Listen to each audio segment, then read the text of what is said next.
Okey, jadi kita nak meneliti apa maknanya apa yang dikatakan oleh Menteri Pengangkutan ini kepada industri EV terutamanya dan pengguna secara khususnya.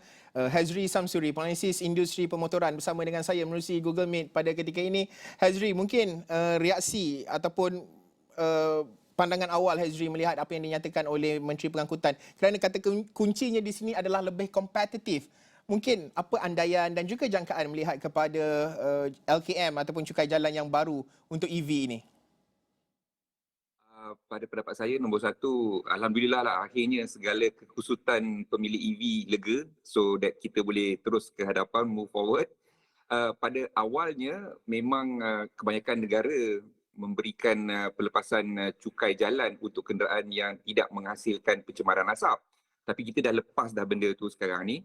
So apa yang saya dapat andaikan daripada kenyataan menteri ialah lebih kompetitif bermakna dia bukan percuma. Maknanya masih ada bayaran dan ini adil.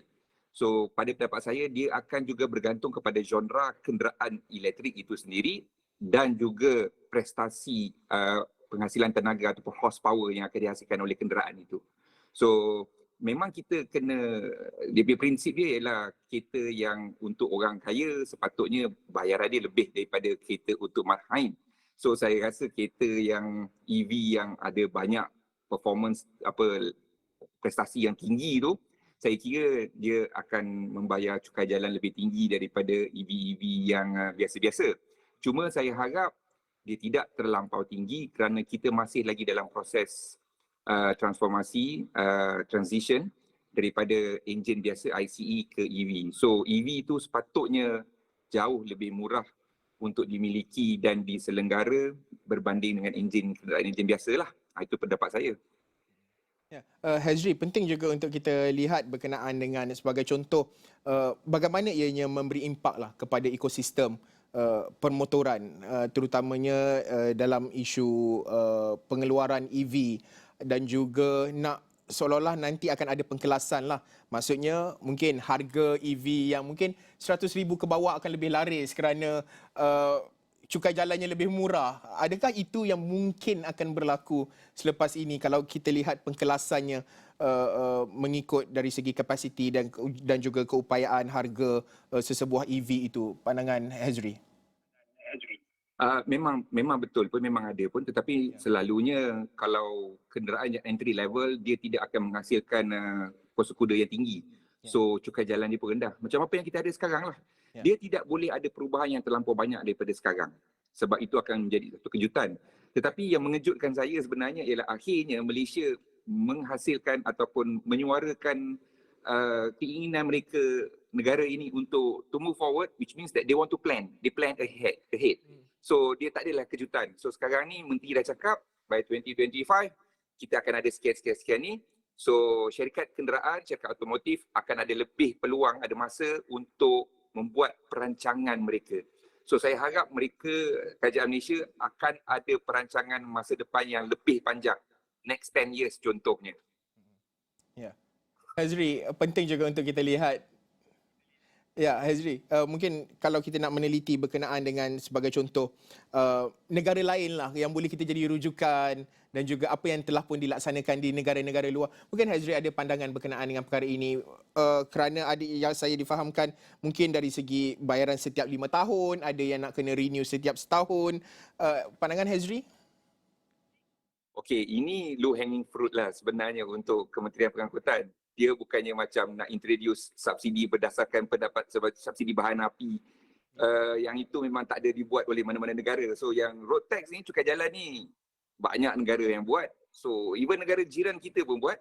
So selain daripada untuk memberi insentif kepada genre kenderaan yang kerajaan nak kita guna, contohnya untuk EV, untuk promote EV, kita bagi dia cukai jalan sekarang percuma dan nanti mungkin lebih rendah.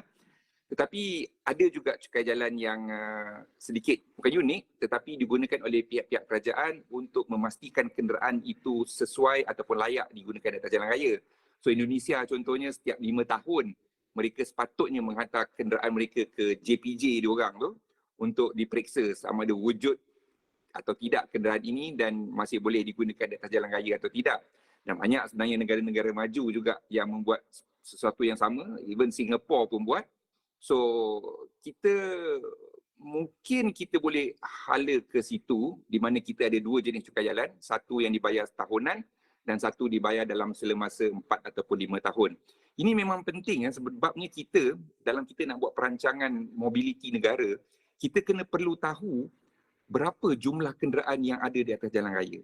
So untuk update data tu, kita perlukan kereta tu, kita kena tengok kereta tu fizikali. Sebab sekarang ni jumlah kita sebenarnya tak tahu jumlah sebenar kenderaan di atas jalan raya. Kenderaan yang dinyah lupus ataupun kenderaan yang terbiar, kita tak ada statistik yang tepat. So, cukai jalan ni sebenarnya sepatutnya boleh digunakan untuk memberikan anggaran yang lebih tepat. Berapa banyak kenderaan di atas jalan raya, jenis kenderaan, berapa banyak yang menggunakan enjin hybrid, yang guna EV ke, yang dah tua ke, yang tersadai ke. So, benda-benda tu memang penting. Dan kenderaan dalam negara maju, kenderaan-kenderaan yang lama ni dilihat sebagai menghasilkan pencemaran yang tinggi dan kurang selamat berbanding dengan kenderaan baru. So ia juga boleh digunakan oleh pihak kerajaan untuk memastikan hanya kenderaan-kenderaan yang lebih selamat digunakan di atas jalan raya. We want to promote the safest vehicle on the road. Sebab statistik kematian kita di jalan raya pun masih lagi tinggi. So benda-benda macam ni saya harap pihak menteri akan kaji betul-betul dan gunakan sebaiknya. Cuma pandangan saya jangan buat kejutan. Bermakna plan ahead lah. Bagi kita prepare, bagi rakyat pengguna prepare dulu, naikkan sikit-sikit. Jangan naik sedebuk lah. Teruk juga kalau macam tu. So tu harapan saya lah. Hazri, bagaimana akhirnya secara keseluruhan ianya memberi impak yang mungkin dilihat positif kepada industri automotif di Malaysia ini, terutamanya dalam kita nak menggalakkan kenderaan yang hijau, yang lestari. Pada masa sama kita nak memastikan bahawa usaha dan juga nak memastikan a new cars, more safer cars are on the road. So adakah secara keseluruhannya ini dilihat sebagai satu petanda yang positif kepada industri automotif Malaysia dalam konteks cukai jalan EV yang akan diperkenalkan 2025 ini, Hazri? Benar. Memang ini satu perkembangan yang sangat positif untuk industri automotif negara kerana ia akan membantu syarikat kenderaan membuat perancangan yang lebih baik dan juga akan memberikan keyakinan kepada pembeli supaya mereka boleh merancang pembelian kenderaan mereka yang seterusnya. So kita ada ramai yang masih lagi tak tahu nak tukar kepada EV atau tidak, terutama yang duduk di kawasan urban. So dengan announcement yang ini di mana ada road tax baru ni, diharapkan pengumuman tu akan dilakukan dengan lebih cepat supaya kita dah dapat tahu dah, kita dah dapat agak, kita dah boleh bajet EV yang mana yang kita nak. So ini memang satu perkembangan yang sangat penting dalam industri otomotif negara. Hazri, selain daripada kita bercakap soal cukai jalan ini juga penting untuk kita melihat kepada ciri-ciri lain ataupun faktor-faktor lain yang akan merangsang industri automotif terutamanya untuk menggalakkan penggunaan EV di Malaysia ini.